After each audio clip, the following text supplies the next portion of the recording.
This episode is brought to you by Shopify. That's the sound of another sale on Shopify. The moment a business dream becomes reality. Shopify is the commerce platform revolutionizing millions of businesses worldwide. They simplify selling online and in person and provide 24/7 support so you can focus on successfully growing your business. Sign up for a $1 per month trial period at shopify.com/offer22, all lowercase. Love is in the air and the aisles at Whole Foods Market. Head in now for the love affair and make it a memorable Valentine's Day with great deals on finds like animal welfare certified New York strip steaks and sweets from the bakery. Set the mood with fresh, beautiful flowers from Whole Foods Market, where Prime members can pick up a double dozen bunch of roses for just $24.99 from February 8th through the 14th. Shop in-store or online. Terms apply. Fall in love at Whole Foods Market. This is Optimal Finance Daily, episode 2202. Don't Eat the Doughnut by Craig Stevens of retirebeforedad.com. And I'm your host and personal finance enthusiast, Diana Merriam. Now let's get to today's post as we optimize your life. Don't Eat the Doughnut by Craig Stevens of retirebeforedad.com. Achieving success in personal finance is simple but not easy.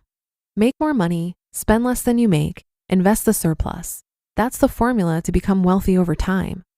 The Nintendo fanboy in me calls this the Triforce of wealth. But doing those things requires habit, persistence, and a steady income. If personal finance were easy, everyone would be financially secure. Most people are not. Even as the U.S. economy is at its strongest levels in more than a decade, an uncomfortable percentage of people are still living paycheck to paycheck. The temptation to spend an entire paycheck is powerful. Other factors challenge us too. Making money requires work, sometimes hard work. Not everyone is willing to do hard work. Work may be difficult to find, even as the macro economy is strong and opportunities to earn are widespread online. Lack of skills is often a hurdle, and smaller towns aren't experiencing the same low unemployment rates as the big cities.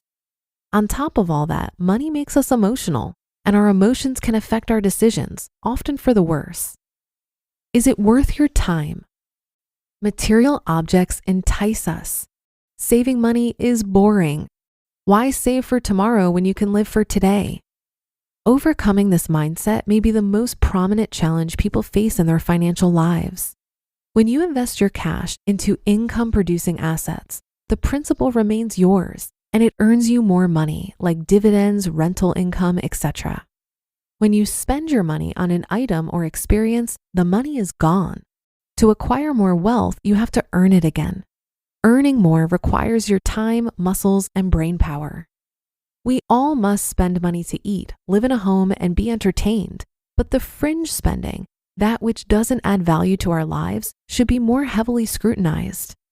When considering non-essential purchases, it's helpful to determine its usefulness or entertainment value by estimating the amount of time you need to work to pay for it.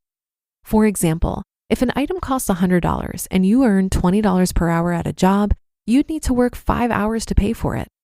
That's a simplistic view. To be more accurate, the hidden costs such as taxes, commuting, wardrobe costs, daycare, etc. need to be factored in. Buying the item may actually cost 6 or 7 hours instead of 5. If you don't spend the $100, you are theoretically 6 or 7 hours closer to the date you can retire. I'm not making this stuff up. This way of thinking is a core principle in the book Your Money or Your Life by Vicki Robin and Joe Dominguez, a favorite in the early retirement blogging community. I use this train of thought around my family sometimes. My kids are always sad to see me leave for work. When they are wasteful with food, I'll say something like, "Hey, Dad worked hard to buy that slice of pizza, and you took a nibble and threw it away, so I work for nothing." The same goes for leaving the lights on or spilling milk. This kind of thinking makes perfect sense in my head, but they don't get it yet. Speaking to my kids this way won't win me any parenting awards, that's for sure. But someday maybe it will sink in and they can apply it to their own lives. I like to use a weight loss analogy to illustrate this financial concept more simplistically. Don't eat the doughnut. Like personal finance, weight loss is simple but not easy. Eat less food, eat healthier foods, exercise more. That's the formula for maintaining a healthy weight. Doing those things also requires habit and persistence. Eating and attempting to lose weight are also highly emotional activities. Unhealthy sugary foods taste great and make us feel good in the short term, but not so good when we gain weight. Successfully losing weight requires willpower, mental courage, and the ability to cope with setbacks. Emotional support is paramount. I usually eat a banana or a packet of oatmeal for breakfast early each morning in the office. Some mornings, I'll walk by the kitchen around 9:30 and there's a box with leftover donuts from an executive meeting. Since I already ate enough calories for breakfast, I don't need any more food. But I see free donuts and I want one. A typical donut contains about 400 calories. If I eat a donut after my regular breakfast, I'll fall behind on my summer weight loss goal. Do I eat it and enjoy the delicious taste and short-term happiness, or do I stay strong and walk away? Once eaten, the only options to compensate for the donut besides barfing are to eat fewer calories at a future meal or to exercise it off. Humans are pretty smart about this stuff, so we can calculate how much exercise it takes to burn off the donut. To burn about 400 calories, I'd need to walk 4 miles, run for 30 minutes at a moderate pace, swim for 45 minutes, play an hour of competitive badminton, play 4 hours of croquet, jump on a trampoline for 2 hours, play 2 hours of volleyball, or skip rope for 35 minutes. You get the picture. It's far easier not to eat the donut than it is to burn off the calories with exercise. Not to mention, the time you save not exercising can be spent doing something more enjoyable. Conclusion. Low annual spending is a critical factor in determining whether or not you can retire early. The lower your living expenses, the less money you'll need to save to cover them in retirement. As you save more money, your retirement date inches closer, but every non-essential expenditure means you'll need to work longer. This concept should be taken with a grain of salt. Extreme early retirees think this way. Most normal people don't. There's a balance between spending and saving. If you don't spend any money on good food, cool gadgets, and memorable experiences, you might become miserable. Where's the joy in saying no to donuts every time? Treat yourself every once in a while, even if the calories are on top of the usual breakfast. Donuts are delicious and they make us happy. That's why we budget. Build non-essential spending into your budget. Just make sure that your purchase is useful or fun and not a waste. Go ahead and eat the donut, but skip the third slice of pizza at dinner. You just listened to the post titled, "Don't Eat the Doughnut" by Craig Stevens of retirebeforedad.com.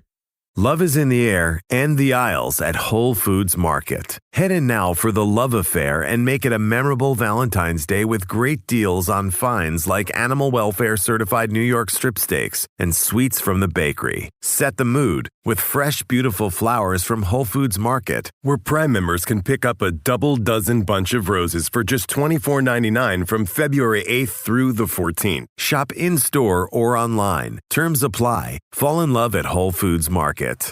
If you've been listening for a while, you know that I'm a big fan of frugality. Learning to live frugally and actually enjoy it is probably the #1 way I've improved my finances.